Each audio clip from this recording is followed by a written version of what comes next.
ಆತ್ಮೀಯರಿಗೆ ಜ್ಯೋತಿಷ್ಪಥ ಚಾನಲ್ಗೆ ಸ್ವಾಗತ. ಕುಜಪಥ ಬದಲಾವಣೆ ಎನ್ನುವ ವಿಡಿಯೋದೊಂದಿಗೆ ಬಂದಿದ್ದೇನೆ. ಈ ಕುಜಪಥ ಬದಲಾವಣೆಯ ಕಾರಣದಿಂದ ಕನ್ಯಾ ರಾಶಿಯವರಿಗೆ ಉಂಟಾಗಬಹುದಾದ ಪರಿಣಾಮಗಳು, ಪರಿಹಾರ ಇದನ್ನು ನೋಡುವ. ಆಷಾಢ ಬಹುಳ ಚೌತಿ ದಿನಾಂಕ 2/8/2026 ರಾತ್ರಿ 10:54 ಸರಿಯಾಗಿ ವೃಷಭ ರಾಶಿಯಲ್ಲಿದ್ದ ಅಂಗಾರಕ ಮಿಥುನ ರಾಶಿಯನ್ನು ಪ್ರವೇಶ ಮಾಡ್ತಾ ಇದ್ದಾನೆ. ಆ ಕಾಲಕ್ಕೆ ಮೀನ ಲಗ್ನದಲ್ಲಿಯೇ ಚಂದ್ರ, ವಕ್ರ ಶನಿ ಹಾಗೂ ಮಾಂದಿ, ಚತುರ್ಥದಲ್ಲಿ ಅಂದರೆ ಮಿಥುನ ರಾಶಿಯಲ್ಲಿ ಕುಜ ಹಾಗೂ ಬುಧ, ಕರ್ಕಾಟಕ ರಾಶಿಯಲ್ಲಿ ರವಿ ಮತ್ತು ಉಚ್ಚ ಗುರು, ಸಿಂಹರಾಶಿಯಲ್ಲಿ ಕೇತು, ಕನ್ಯಾ ರಾಶಿಯಲ್ಲಿ ಶುಕ್ರ, ಕುಂಭರಾಶಿಯಲ್ಲಿ ರಾಹು, ಈ ರೀತಿಯ ಗ್ರಹಸ್ಥಿತಿ ಇದೆ. ಕುಜ ತಾನು ರಾಶ್ಯಧಿಪತಿಯಾದ ಬುಧನೊಂದಿಗೆ ಮಿಥುನ ರಾಶಿಯಲ್ಲಿದ್ದಾನೆ. ಬುಧ ಕುಜ ಯತಿ ಯೋಗ. ಹಾಗೂ ಮೀನರಾಶಿಯಲ್ಲಿ ಚಂದ್ರ ಮತ್ತು ಶನಿಯ ಸಮಾಗಮ, ಶನಿ ಶಶಿ ಯೋಗ.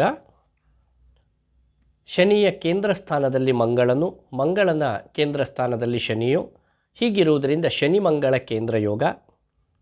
ಶುಕ್ರನಿಗೆ ಅಂಗಾರಕನ ದೃಷ್ಟಿ, ಇದರಿಂದ ಭೃಗ್ವಂಗಾರಕ ಯೋಗ. ಹಾಗೆ ಶನಿ ಶುಕ್ರರು ಪರಸ್ಪರ ಸಪ್ತಮ ಭಾವದಲ್ಲಿದ್ದು ದೃಷ್ಟಿಯನ್ನು ಇರಿಸ್ತಾ ಇದ್ದಾರೆ. ಈ ಎಲ್ಲ ಯೋಗಗಳ ಹಿನ್ನೆಲೆಯೊಳಗೆ ಕರ್ಮಸ್ಥಾನಕ್ಕೆ ಬರುವ ಅಂಗಾರಕನ ಕಾರಣದಿಂದ ಕನ್ಯಾ ರಾಶಿಯವರಿಗೆ ಏನೆಲ್ಲ ಶುಭಗಳು ಮತ್ತು ಅಶುಭಗಳಿದ್ದಾವೆ ಇದನ್ನು ನೋಡುವುದಾದರೆ, ಜನ್ಮದ ಶುಕ್ರ ಅರ್ಥಲಾಭ ಮತ್ತು ಮಹತ್ ಸೌಖ್ಯವನ್ನು ಉಂಟು ಮಾಡ್ತಾ ಇದ್ದಾನೆ. ಷಷ್ಠದ ರಾಹುವಿನಿಂದ ಸುಖ ಪ್ರಾಪ್ತಿ. ಸಪ್ತಮದ ಚಂದ್ರ ಮನಸ್ಸೌಖ್ಯ ಮತ್ತು ಇಷ್ಟ ಭೋಜನ. ಲಾಭದ ರವಿ ಹಾಗೂ ಗುರು ಕೀರ್ತಿ ಲಾಭ, ಎಲ್ಲ ಕಾರ್ಯಗಳ ಸಿದ್ಧಿ ಮತ್ತು ಯಶಸ್ಸಿನ ಪ್ರಾಪ್ತಿ, ಇದು ಶುಭ ಫಲಗಳಾದರೆ, ದಶಮದ ಅಂಗಾರಕ ನಿತ್ಯ ಕ್ಲೇಶಂ ಸದಾ ವ್ಯಾಧಿಂ ಕಾಲಾತಿಕ್ರಮ ಭೋಜನಂ ಸದಾ ಸಂಚಾರ ಉದ್ಯೋಗಂ ದಶಮಸ್ಥೆ ಧರಾತ್ಮಜೆ.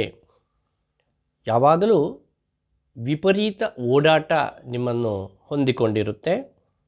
ಹಾಗೆ ಕಾಲಾತಿಕ್ರಮವಾಗಿ ಭೋಜನವನ್ನು ಮಾಡಬೇಕಾದ ಸ್ಥಿತಿ, ಮೇಲಿಂದ ಮೇಲೆ ವ್ಯಾಧಿ ಬಾಧೆಗಳು ಹಾಗೂ ನಿತ್ಯವೂ ಕ್ಲೇಶ, ಎಲ್ಲವೂ ಇದ್ದು ಯಾವುದೂ ಇಲ್ಲ ಎನ್ನುವಂತಹ ಸ್ಥಿತಿ.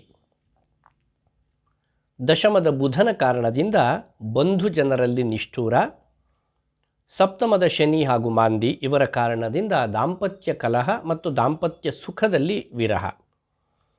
ವ್ಯಯದ ಕೇತು ಅಧಿಕ ವ್ಯಯವನ್ನು ಉಂಟು ಮಾಡ್ತಾನೆ. ಆಕಸ್ಮಿಕವಾದಂತಹ ಖರ್ಚುಗಳು ನಿಮ್ಮನ್ನು ಹೊಂದುತ್ತವೆ. ಇದಿಷ್ಟು ಕನ್ಯಾ ರಾಶಿಯವರ ಶುಭಾಶುಭ ಫಲಗಳು.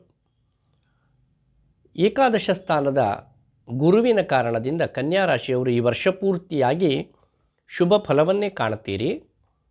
ಆದರೆ ಮಧ್ಯದಲ್ಲಿ ಬರುವ ಅಂಗಾರಕನ ಚಾರಫಲ, ಶನಿಯ ಚಾರಫಲ ಮತ್ತು ಶುಕ್ರನ ಚಾರಫಲ, ರಾಶ್ಯಾಧಿಪತಿಯಾದ ಬುಧನ ಚಾರಫಲ, ಇವುಗಳ ಕಾರಣದಿಂದ ಕೆಲವು ದಿವಸಗಳಲ್ಲಿ, ಈಗ ಉದಾಹರಣೆ ಇದೀಗ ಕುಜ ಚಾರಫಲದಲ್ಲಿ 1 ರಿಂದ 1.5 ತಿಂಗಳುಗಳ ಕಾಲ ಮಾತ್ರ ನಿಮಗೆ ಈ ಅನುಭವ ಉಂಟಾದರೆ, ಆನಂತರದಲ್ಲಿ ಅಂಗಾರಕನು ಕೂಡ ಲಾಭಸ್ಥಾನವನ್ನು ಪ್ರವೇಶ ಮಾಡ್ತಾನೆ.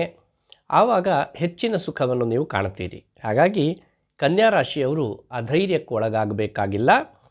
ಶ್ರೀ ದುರ್ಗಾರಾಧನೆ ಮತ್ತು ಶ್ರೀನಿವಾಸನ ಆರಾಧನೆ ಕನ್ಯಾ ರಾಶಿಯವರಿಗೆ ಹೆಚ್ಚಿನ ಯಶಸ್ಸನ್ನು, ಶುಭ ಫಲವನ್ನು ತಂದುಕೊಡುತ್ತದೆ. ಕರ್ಮಸ್ಥಾನಕ್ಕೆ ಬರುವ ಅಂಗಾರಕ ಕನ್ಯಾ ರಾಶಿಯವರಿಗೆ ಶುಭವನ್ನುಂಟು ಮಾಡಲಿ ಎನ್ನುವುದಾಗಿ ಹಾರೈಸ್ತೇನೆ. ಧನ್ಯವಾದಗಳು. ಶುಭಮಸ್ತು.